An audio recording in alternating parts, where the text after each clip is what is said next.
नमस्कार. आज आपण बनवतोय चटपटीत गाजराचं लोणचं. चला तर मग सुरुवात करूया. त्यासाठी इथे मी अर्धा किलो गाजर घेतलेले आहेत. त्याची साल काढून घ्यायची सुरुवातीला आपल्याला आणि सुरुवातीला असे बारीक तुकडे आधी त्याचे करून नंतर उभे काप करून घ्यायचे आहेत आपल्याला लोणच्यासाठी त्याचे.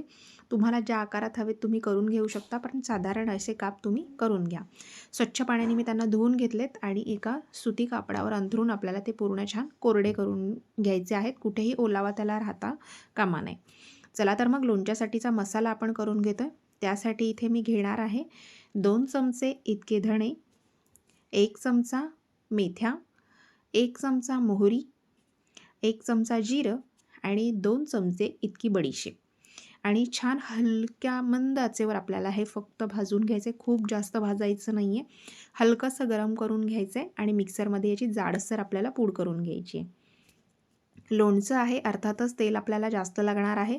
7 ते 8 मोठे चमचे इतकं आपल्याला इथे तेल घ्यायचं आहे. हिंग घातलेला आहे मी. त्यामध्ये आपले गाजराचे तुकडे घालून घ्यायचे आहेत. फार परतायचं नाही आहे गाजर आपल्याला. त्याच्यामध्ये मी इथे घालणार आहे थोडीशी हळद, चवीप्रमाणे लाल तिखट आणि जी आपण मिक्सरवर बारीक पूड करून घेतली होती ती इथे आपल्याला त्याच्यामध्ये घालून घ्यायची आहे. अर्धा चमचा मी इथे घातलेली आहे आमचूर पावडर आणि सगळं मिक्स करायचं आहे. लोणचं आहे टिकलं पाहिजे त्यासाठी इथे मी शेवटी घालणार आहे त्याच्यामध्ये चवीप्रमाणे मीठ आणि 1 चमचा इतका लिंबाचा रस. तुम्ही विनेगरही वापरू शकता. एक 8 ते 15 दिवस हे लोणचं आरामात टिकतं, पण इतकं चटपटीत असतं की तेवढा दिवस ते राहतच नाही. अशा प्रकारे आपलं गाजराचं चटपटीत लोणचं तयार झालं आहे. रेसिपी आवडली तर चॅनलला लाईक, शेअर, सबस्क्राईब नक्की करा.